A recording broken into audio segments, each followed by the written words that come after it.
Վաղարշաբաթում քարոզարշավի վերջին օրն է։ Վաղը լռության օր է, իսկ Կիրակի համայնքի բնակիչները կկատարեն իրենց ընտրությունը, որոշելով թե որ քաղաքական ուժին են վստահելու համայնքի կառավարումը առաջիկա 5 տարում։ Ընտրություններին մասնակցում է 8 քաղաքական ուժ։ Քարոզարշավի վերջին օրը մեր նկարահանող խումբը զրուցել է տեխնացուներից մի քանիսի ու էջմիածինցիների հետ, ամփոփելու անցնող քարոզարշավը եւ հասկանալու ընտրողների տրամադրությունը։ Ժառանգություն կուսակցության ցուցակը գլխավորող Արկադի Փայտյանը նշում է, որ 2 շաբաթ տևած քարոզարշավի ընթացքում հանդիպել են ինչպես հիասթափված, այնպես էլ վճռական տրամադրված քաղաքացիների։ Եվ հիասթափվածներ կան, եւ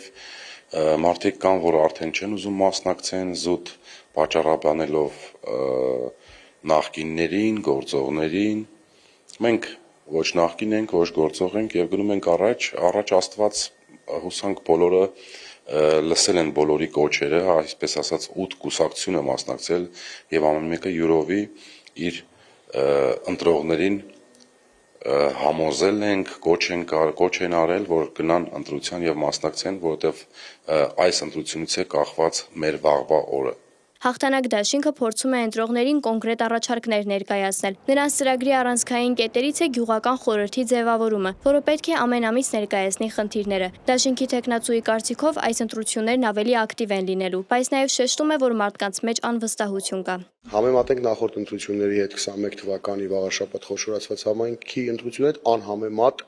ավելի ակտիվ ընտրություններ են լինելու, անհամեմատ ավելի ակտիվ քարոզարշավը տեղի ունեցել 8 քաղաքական ուժեր, բոլորն էլ ակտիվ քարոզարշավ իրականացրել են, բոլորն էլ իրենց տեսակետներով կիսվել բնակիչների հետ, կարծում եմ, այո, մասնակցությունը բավականին բարձր է լինելու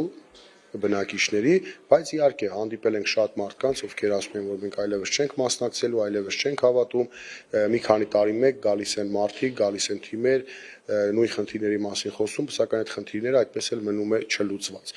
Համահայկական ճակատ կուսակցության ցուցակը գլխավորող Արտյոմ Սիմոնյանը նշում է, որ իրենց թիմը բնակիչների կողմից ջերմ ընդունելության է արժանացել։ Ըստ նրա մարդիկ բարձրաձայնել են տասնամյակներով կուտակված խնդիրների մասին։ Քարոզարշավը անցել է բացառապես օրենքի սահմաններում։ Քարոզարշավը անցել է քաղաքացիների կողմից, ես արժանացել եմ ջերմ վերաբերմունքի, քաղաքացիների կողմից հյուրասիրությունների, մտերմիկ զրույցներ ենք ունեցել, անկեղծ զրույցներ, նրանք բարձրացրել են իրենց բոլոր խնդիրները, հարցերը, նրանք բազմաշերտ են, շատ են, մարդիկ շատ են նման կատեգորիայի քաղաքացիները, որոնք չեն հավատում, չեն վստահում, բայց նոր քիչ առաջ մենք էլի կար մեկ ազնվորություն, որը ասաց ես չեմ գնալ ընտրության, քանի որ բոլորն էլ սուտ են ասում, խաբում են, երբ որ ես ներկայացա, հայրիկը հուզվեց, մենք էլ հուզվեցինք,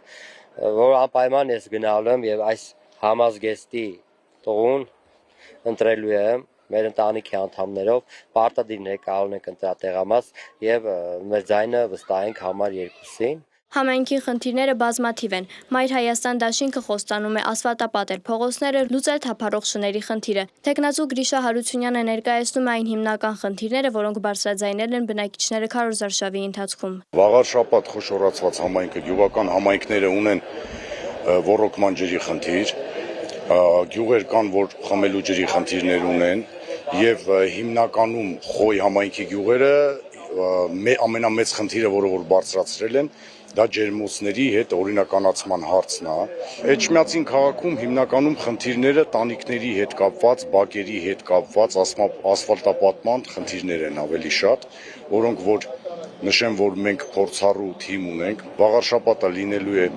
հանրապետության տուրիստական կենտրոններից մեկը, մենք դա անելու ենք։ Վաղի մթնոլորտի մասին նաև Ազատ դեմոկրատներ կուսակցության տեխնացուն է մատնանշում, ասում է կյանքը ընտրություններից հետո սկսվելու է, ոչ թե ավարտվելու։ Ես արդեն ասել եմ, ընտրողների տրամադրությունը շատ տարբեր է, վախեցած, տարբեր որակի, տարբեր տեսակի տրամադրություններ կան, բայց ընդհանուր առմամբ ոչ նորմալ է, երևի մարդիկ իրենց կարծիքը կհայտնեն ընտրախցիկում, արդեն անկաշկանդ կլինեն այնտեղ եւ ցույց կտա, թե ինչքանով այդ ամենը համապատասխանում իրականության հետ։ Հանրապետություն կուսակցության տեխնացուն էլ պատմեց, որ քարոզարշավին ոսկեհատում խոչընդոտել են, մանրամասնելուց էլ հրաժարվեց։ Վաղը քաղաքացիները կնստեն տանը, ծանր ու թեթև կանեն, կհիշեն, որ իրենք վաղարշաբաթում միշտ ընտրել են խաթերով եւ վախով։ Իսկ ինչ են մտածում իրենք էջմիածինցիները։ Իդեալական տեխնացուն էջմիածնի ինչպիսին պիտի լինի։ Շատ կիրթ, Շատ խելացի համար երրորդին եմ ընտրելու։ Սիրուն տղա պետք է քաղաքի մասին մտածող լինի, էներգիա ունենա, կազմակերպչական լավ ջիղ ունենա, մարդկային լավ հարաբերություններ ունենա, որտեղ օրական 1000 տեսակի մարդկանց հետ շփվելու։ Գրագետ, ազնիվ, խելացի, իհարկե, ինչքան խելացի լինի, լավ կլինի։ Իդեալական պետք է լինի ամեն կողմով։ Ես օրինակ Մեխակյանին եմ հավանում։ Քանի տարի է ես ԿՊ-ում եմ, դե ոչ թե ես մինչեր եմ անում, բայց ամեն դեպքում մեջից էլի նրանց вообще չեմ ճանաչում։ Ինձ համար կարևորը քաղաքի մի շարք խնդիրներ լուծվեն, մաքրություն, աղբահանություն, այս հաճախակի հոսանքի անջատումները, կոմունալ խնդիրները, ինչու՞ չէ։ Երևի թե այսքանը համենայն դեպս։ Իսկ ինչ հատկանիշներ կթվարկեք խելացիությունը, ծանոթներ շատ ունենա։ Չէ, երևի թե ավելի շատ մարդասիրությունը, հյուրընկալություն, մարդասիրություն եւ ազնվությունը։ Ճիշտն ասած չեմ պատկերացնում ոչ մի տիպի մեր տեխնացուներին, չեմ էլ ուզում խառնվեմ, ոչ ընտրում եմ։ Չէ, հետաքրքրում։ Չէ, ընդհանրապես։ Քաղաքական ուժերի պայքարին զուգահեռ հիմնական ինտրիգը մնում է ընտրողների ակտիվությունը։ Աննա Հարությունյան, Անի Հովանեսյան, Վարդան Պողոսյան, Reopen Media։